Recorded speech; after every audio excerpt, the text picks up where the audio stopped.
Good afternoon, Coach McDermott. Good afternoon. Uh, After postgame yesterday, I know you couldn't have been aware of the situation with Jordan Poyer.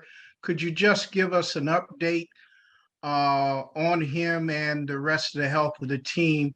And also, if you could give me some kind of explanation on why that call was not made on the sack on Josh Allen by Chris Jones. It was obviously it was a tripping, and why that was not called. Yeah, that's not for me to talk about. I really don't want to go there. I understand what you saw and what I saw. Outside of that, I'm not healthy for my pocketbook to go there. Let's just say that right now. So the refs have a tough job, right? And they're doing the best they can. So in terms of Jordan Poyer, what a level of commitment, right? For him to drive out there. He's currently on his way back with his family. And just that level of dedication and commitment, I think goes a long way on our team. And he's not the only one. We've got a lot of guys, I think, that would do that as well. So my hat goes off to Jordan in this case. And but just overall, very grateful for the guys that we have on our team and how committed they are to the cause and how hard they work, how hard they prepare, and the leadership on this football team. And just on Spencer Brown's condition, he had left the game. Yeah, best I can tell you right now is it's an ankle. I don't know anything further at this point. We'll just take it one day at a time right now. All right. Thank you, Coach. Sure. Hey, Sean, John Worrell here. Hey, John.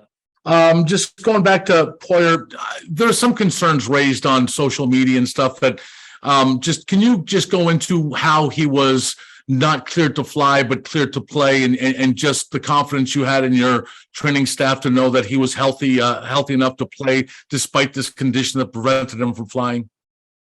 Yeah, I'm not going to go too far into that, but I trust our medical staff and their communication, obviously with Jordan in this case. And, I know our docs were heavily involved. So I'll just leave it at that. When was the decision made? When did you all gear up to get him to drive there? Well, it was a process through the week last week. Obviously, it doesn't just happen all in one day and you turn around and say, hey, why don't we drive? It was through good, healthy conversations that our medical staff, led by Nate Bresky, that he had with Jordan, and I'm sure Jordan then had with his family, and then they took off on Friday after practice. And I guess just the last thing, just on a different subject, just can Von Miller's presence be at all overstated, perhaps, or I don't know, it's not understated for certain, these 6 games into the season, based on the impact that he's made and what you folks hoped he would do when you got him back in March? Well, no, I don't think it can be understated at all. I mean, he's an elite player. He's brought a mindset to our football team. He's taught and brought a servant leadership type of approach to our football team, and he's truly a special human being, and we're happy to have him. Thanks, Sean. Enjoy the bye week. All right, thanks, John. Okay, Sean, thanks for joining us here. You used some dime for a change and had a few 3-man rushes. I know how much you love diving into strategy for us, but let's maybe talk you could analytics, Mark. This is something new for you, right? Let's do something totally out of the box. Outside the box, yeah. So maybe you could just comment on the defensive coaches mixing things, how they mix things up, and tried to show different things, and that side of the game plan for them. Yeah, sure. No, yeah, you're right, Mark. I thought Leslie Frazier, the defensive staff, really came up with a good game plan. They threw some dime personnel out there. They changed some looks up front. Did some different things there, and I mean that's what you got to do against an offense coached by Andy Reid and a quarterback of Patrick Mahomes' caliber. So, they present a lot of challenges, and I thought our defensive staff did a great job with the game plan, and the players, let's not forget them. They had to execute and that's the key part of it. And then the second thing, just Reggie Gilliam got a good number of snaps again. Kind of what do you like about some of the things that he brings works his way onto the field? Yeah, I mean, Reggie's mindset, his attitude, he embraces every and any role, special teams included. And then, he brings a certain presence where you can do different things with him, whether it's in the backfield or out on the line of scrimmage as well. Thanks. Have a good week, Sean. Thanks, Mark. You too. Hi, Sean. It's Jay with the Buffalo News. You guys were healthier yesterday than you probably have been since week one, but along with that comes some maybe tougher lineup decisions. To sit Zach, what went into that decision? And just in general, when you have to deal with those healthy and active players, how tough is that on a week-to-week basis to make those calls? Yeah, those are tough decisions for sure, Jay. We try and communicate the truth in those situations to those players, especially the ones that are not hurt. In this case, they're healthy scratches, right? So Zach's played really good football to this point. It's nothing he hasn't done. It's more of wanting, from a game plan standpoint, number one, but then also needing, felt like, some insurance to Dawson's situation coming off of the injuries he was coming off of. Excellent. And then I know you kind of briefly mentioned earlier, Spencer, you didn't have a lot of an update. After the game, you maybe said there were a couple other guys that maybe were dinged up. Do you know of any other injuries that came out of the game? Any updates on any of those guys? Yeah, just I think, we've talked about Poyer, Jackson, and Benford both came back in. Non-issues, it sounds like. Kumro still dealing with the high ankle. Obviously, he didn't play yesterday. And then I think Taiwan has a little bit of a hamstring right now. So, but all in all, we came out fairly well. So we'll just continue to take it one day at a time here. Yep, very good. Enjoy your bye week, Sean. Thank you. All right, man. You too, Jay. Have fun in Nova Scotia. Coach, Mookie, are you going to Nova Scotia? Are you going to Nova Scotia, Mookie? No, I'm not going to Nova Scotia. I'm going where you going. Wherever you going, Coach, I'm going. In for that. I'm staying right here in Buffalo, baby. All right. Well, hey, we can power out, discuss some things over the bye week. But Coach, great win. It is Victory Monday. Just assess your team victory and how they played yesterday. Yeah, I mean, the way that they prepared, first of all, I think needs to be mentioned that they prepared extremely well. They played hard. They were intense. I thought the leadership on our football team stepped up during critical moments of the game, at halftime included, and their voice was heard. Their presence and play was felt in the game as well. And I thought it was a really good game by two really good and strong teams. No doubt. And Coach, I hate to go back to it, but how much did the 13 seconds thing help you in that last possession with Teron there getting the pick? Yeah, I mean, we have been there before. We've shown that we've won close games and executed at a high level in critical moments of those games, which is important. So those are things we practice. This is its own team, right? This team is its own team and is developing its own identity, really. One more, if I may, Coach, in the trenches. Jordan Phillips was a monster out there on the defensive side. And Roger Saffold, nobody's talking about that, where Chris Jones had to move over to the right, over your right tackle, because he couldn't get no smoke over there with Roger Saffold. Just care to talk about how well your team played in the trenches there. Yeah, O-line and D-line, I thought played their best game of the year, which is what you have to do, in particular as we move forward here. Great plans on both sides by Coach Cromer, Coach Washington, and the players were big time factors in the game on both sides of the ball. No doubt, Coach. Enjoy the bye week, much deserved. And I'm coming over for brownies and ice cream too, since you're going to be here. Hey, Sean, I was wondering just what you made of Kaiir Elam's performance yesterday and what he's done through this point of the season. Yeah, Catherine, it's I told him after the game, for a young player to maybe have the game he had a week ago, which, as he said, was not up to his standard, and then to be able to reset, come back and be mentally tough and have the game he had yesterday in particular, that pick in the end zone in the first quarter was a huge play for us. And that just goes to show you how mentally tough he is and how dedicated he is to improving his craft and the play and his play every week. When he came out for a bit, was that just you guys want to keep rotating those rookies, or what was the thought process behind that? Yeah, Coach Butler just, trying to keep his pulse on where things were and changing some things up. And Christian's played well also, although he's coming off the injury where he hasn't played for a few weeks. It was good to get him back in the mix as well. Yeah, and I know you've touched on this before, but just as they keep kind of helping each other navigating this rookie season, what did you see from them, like getting ready for a game of this magnitude and then, getting through the game itself? Yeah, I thought it was interesting to see the look in some of their eyes, some of the young players, those two among the other rookies as well, where the intensity of the environment, you play in college and it's one thing, and it's certainly intense in college, especially for those guys coming from the big schools. But the NFL is in those moments is definitely different. And I think those guys knew that they came out of a heavyweight fight, but they benefited from going through that experience and the playing time that they did get in those experience in that game yesterday. Awesome. Thanks, Sean. Sure.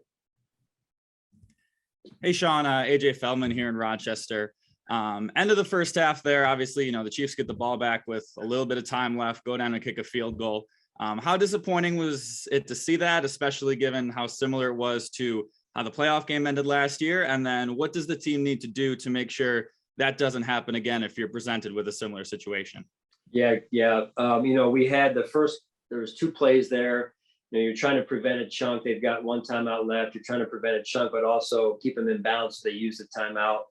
We were between 2 calls. We went with the one. If we'd made a tackle, we may have been able to, help have them burn the timeout.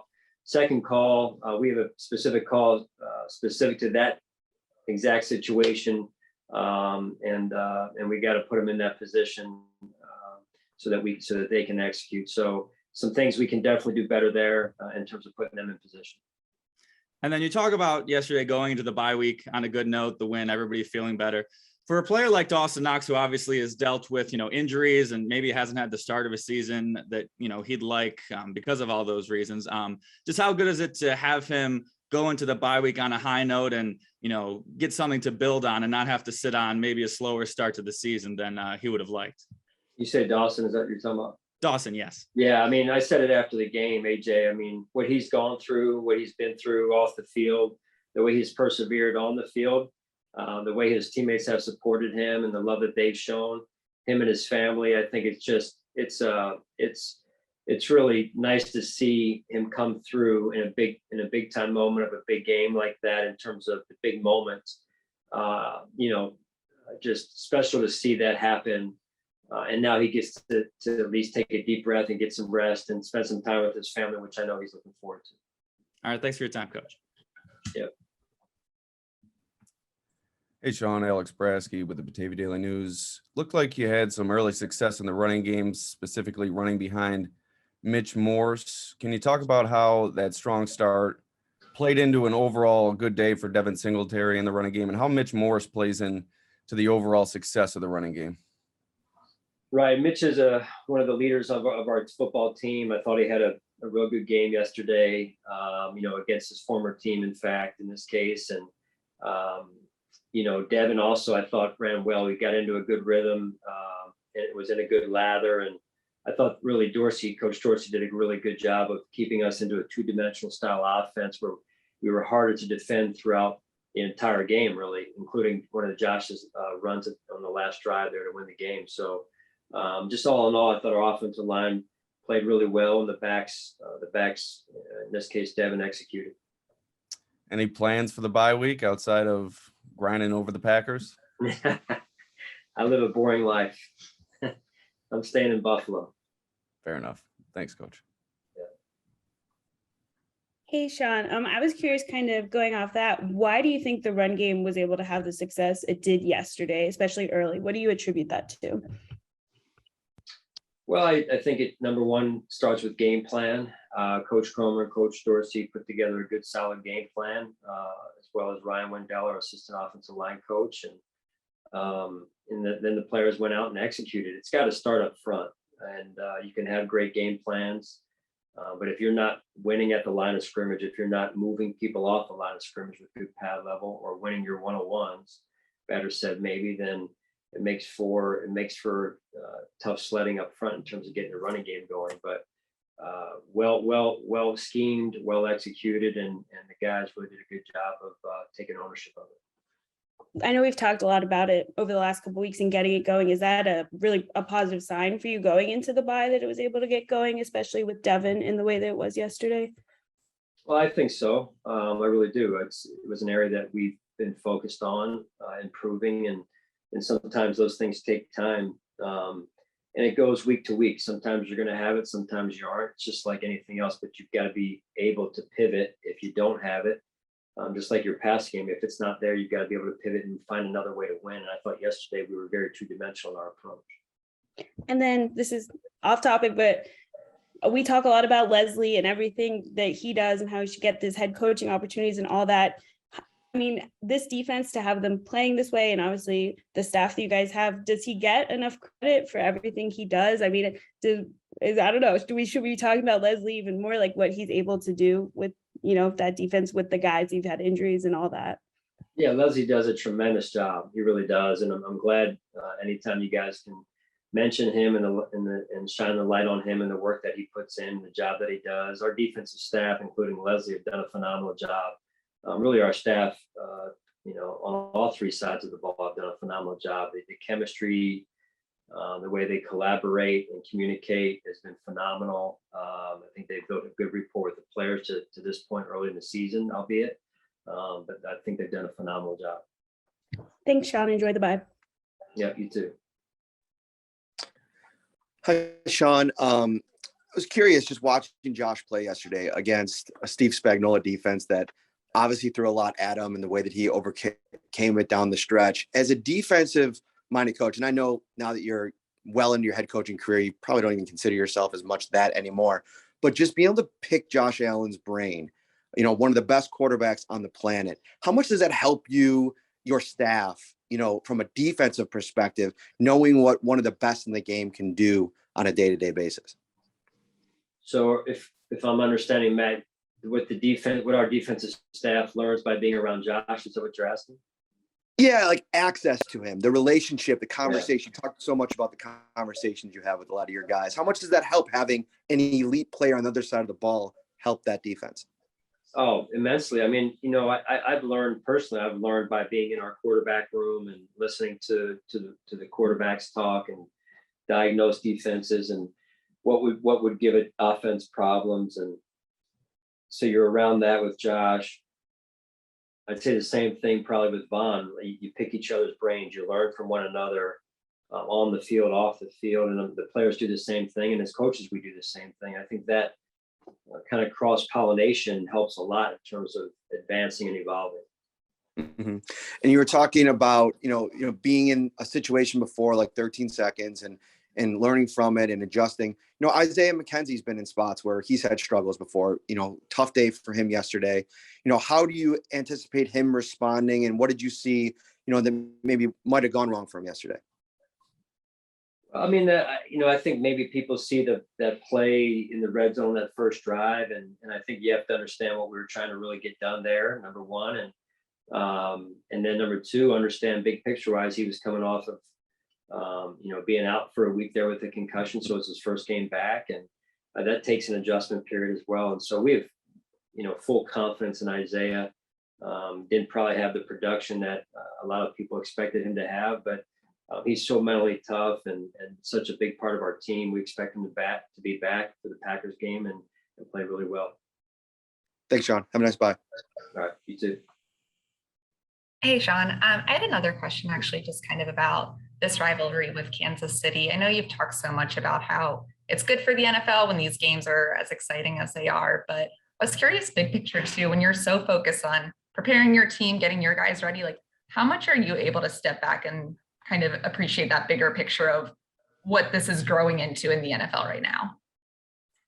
Yeah, I mean, I think we were a couple series into the game, and one of the officials on the sideline came over to me during the timeout and said, "Hey, this is unbelievable." He's like, "This is a heavyweight fight," and for an official to say that, a veteran official at that, you just know that it's just an awareness, I guess, around the NFL and a respect for, across the teams here, the two teams that were involved yesterday, and so it's a healthy environment for us to be in. We've built this and got this to a spot where we're going to be hopefully able to sustain it, and very thankful to be around it. It doesn't happen everywhere. I think we've got tremendous teamwork and collaboration inside of our building, not only on the football side, but also the business side and the operations part as well. And so I think it's just been a great team effort, and great to see the Buffalo Bills, at this level and on a consistent basis. What is it like to be a part of something like that, where, it's so much of what you guys are doing here, but it also is being involved with another team, but like the whole league is watching, basically? Like, what is it like to kind of be in that situation?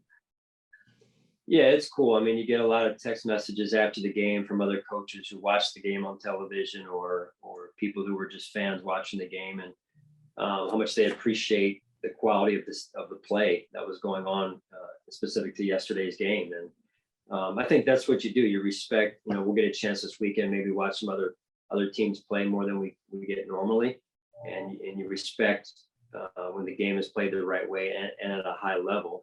And that's what really you shoot for every week. It's you're always trying to get there, get your team's quality of play to that level each and every week. Thanks, Sean. Enjoy the bye. All right, thanks. Coach, before I come over for Mookie, again, you're coming over, man. Brownies and ice cream, man. Right? Hey, I told you I live a boring life. But I am looking forward to being with my family, though, Mook. So I'm not going to be able to have you come over this weekend. I promised them I'd spend some time with them. But I'm a boring guy. I work, I spend time with my family, but I love it. I'm looking forward to it. I got you, Coach. I'm glad that I came back on so you can tell me that. I don't want to pull up and then there's crickets outside in front of you. Yeah, I didn't want to have any gray area, between us. Like, hey, am I invited? Am I not invited? Right. I come over. How's next Tuesday? Next Tuesday, we let the date, right? But Coach, Kansas City and the Ravens, right? Those are big wins. We know those two teams, they don't lose to too many teams in conference. So how big are those wins in conference regarding home field? Yeah, I mean, two strong teams, well coached, one by Coach Harbaugh, one by Coach Reed, and you could take it to what Mike Tomlin's done with Pittsburgh over the years as well. And so we've been on the road the first 4 of the 6. We played well on the road. We've played well at home, and we're looking forward to the Packers game here, to be able to be at home in front of our fan base again here in Buffalo. No doubt. Hey, Coach, enjoy that bye. I'll see you next Tuesday, though, for the Browns. I won't be there, man. I'll be working, but I will put it out on the front step for you. Well enough. We'll use DoorDash. Hey, Sean, now that you guys are through 6 games of this season, Josh Allen has a new franchise record for passing touchdowns through the first 6 games. How impressed have you been with his start to the season? I know you get to see it every day out of him, but how impressed have you been with his ability to really put it together when the team needs it most and be the catalyst for the offense and the defense too? Yeah, I mean, he's the face of the franchise, face of the organization. And he's just grown leaps and bounds through his career to this point, Maddie. And it's been fun to watch, having, a front row seat to watch his development, watch his growth.